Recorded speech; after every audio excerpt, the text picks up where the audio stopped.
Hello, my name is Alex. Welcome to Sunday's Best 3 Minutes. Someone once said that holding on to unforgiveness is like drinking a cup of poison and hoping someone else will die. A rather morbid but apt description. Well, the problem is this, that forgiveness has the exact same problem.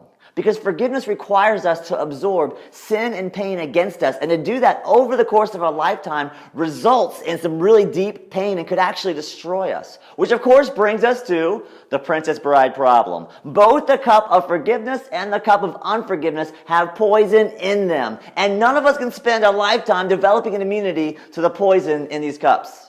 Jesus has come in part to solve the Princess Bride problem swirling around forgiveness. And the scriptures describe it this way: for God was pleased through Christ to reconcile to himself all things. The scriptures declare the dizzying news that Jesus' sacrifice on the cross is God's answer to forgive everyone for the ways they've sinned against him. God has settled the feud from his part and extended the work of forgiveness through Jesus on the cross. What this means is not only that God has forgiven us, but also he's forgiven everyone that's ever sinned against us. Even the person you can't forgive, even the person you don't want to forgive has been forgiven already in Jesus. But here's where the good news of Jesus' work helps us and the toxic work of forgiveness. A few verses later, the scriptures say this, that Christ is in you, the hope of glory. So Jesus hasn't only forgiven all the sin in the world, taken all the sin upon himself, he has also taken up shop in our hearts and our lives when we put our faith in him. And this is what solves the Princess Bride problem, that Christ in us has already forgiven and absorbed all the sin ever against us. It's like Jesus is this giant sin sponge who sets up shop in our hearts and our lives. And anytime someone sins against us or hurts us, Jesus cries out, I got that.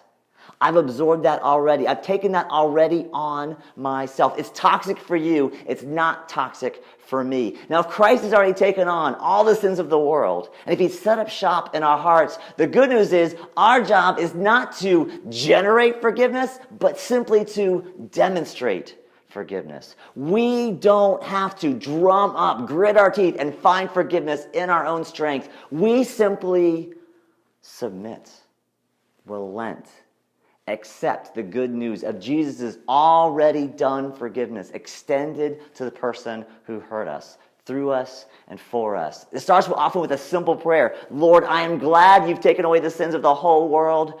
I'm glad you've absorbed this sin because I can't. You already have. I submit, I trust, I rest in. I will allow your forgiveness to flow through me to this person.